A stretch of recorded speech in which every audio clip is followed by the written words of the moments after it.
I was like, I'm gonna find a proper help for you. So I put him in a mentorship program and a karate program. And he even tried his karate coach or whatever. Like, if you see this big guy right here, he about that size. And he was like, I'm about to let him know I ain't scared of him.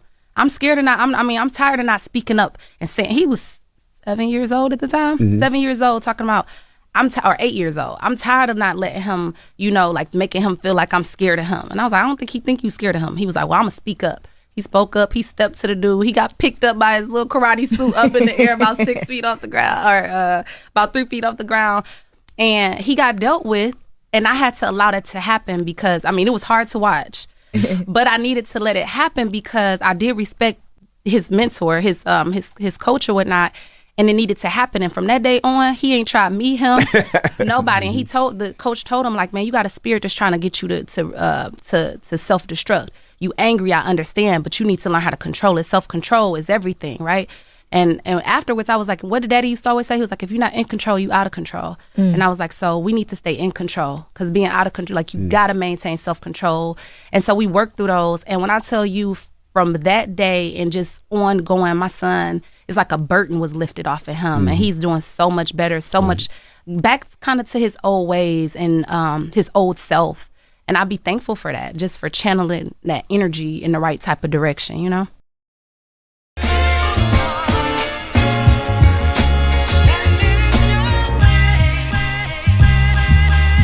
I will never be your hater, I'm your biggest fan. I hope it falls into place just how you planned it. Life could put you in a pickle, just make sure it's kosher. Lean on me like Bill Withers until you smell the roses. What's happening, fam? L.A.R. movement still moving, man. Subscribe or die trying. You see the thumbnail, more importantly, you saw the clip. Google a book first so you can find it on Amazon. Listen, this is why discipline is important. I think that's Dolph's ex-wife, and they're talking about one of Dolph's kids, his son. I'm sure, I'm pretty sure, but I could be wrong. But the important thing that about this principle is a young man was angry for a legitimate reason. He was a kid. He was acting out. He was doing some things that was a little, too much. And his mother decided, we need something with a little structure and discipline for you. And he created a scenario that didn't exist because he was angry. And he approached his teacher's mentor like he wanted, he wanted problems. And then the teacher had to check him, but at the same time had to tell him something, as in, you need to have self-control, which went back to something that his father was telling him: if you're not in control, you're out of control.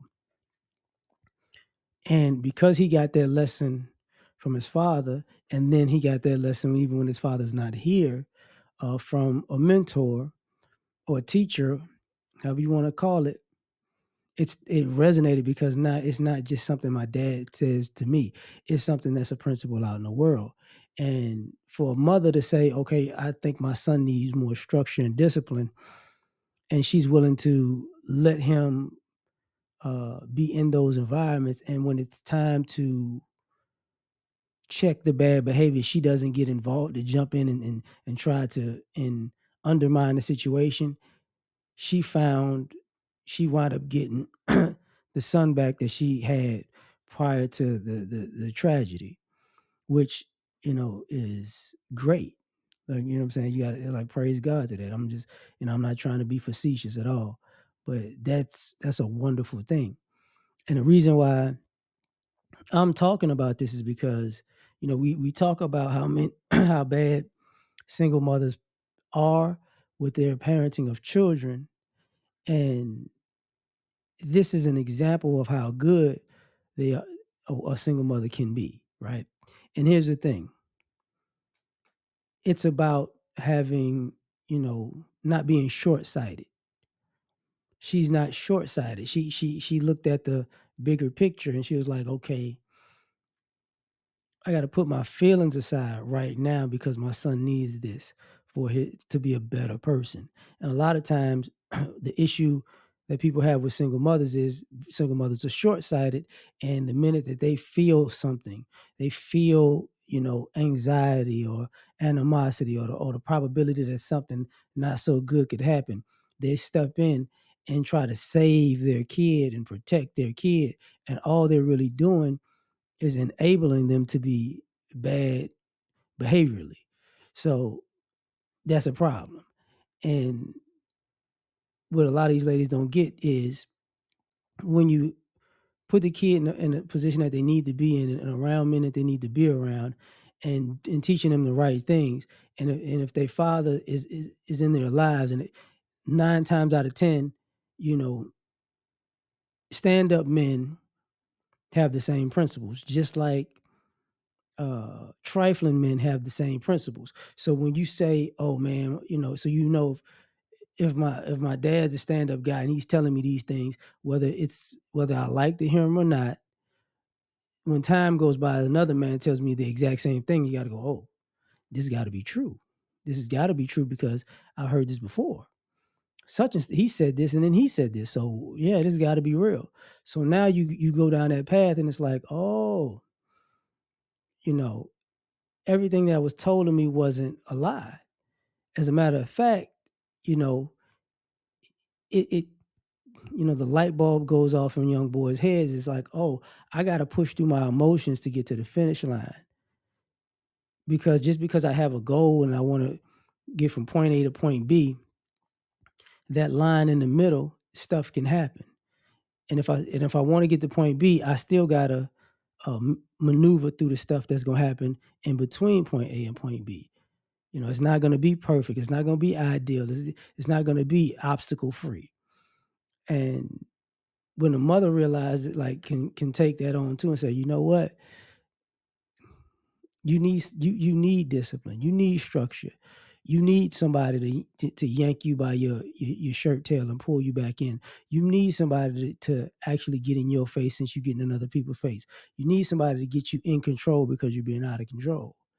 And then, when that whole process, which is, sometimes not good, when that process is over with, you're like, we went through a tough time, of, let's just say, turbulence or tribulation, whatever you want to call it.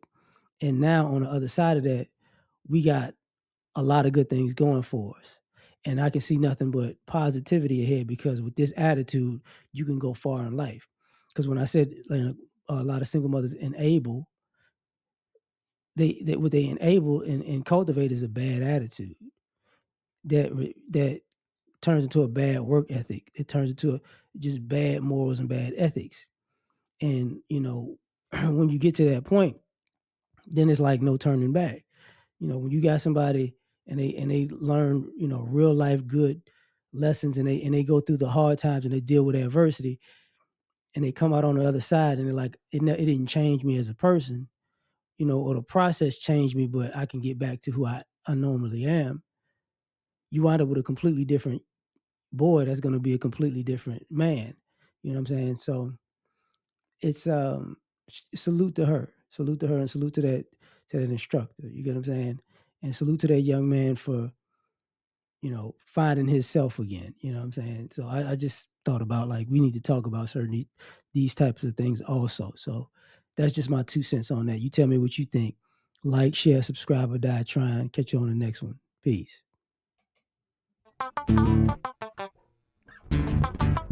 You ever been at the top of the universe? I'm gonna take you there.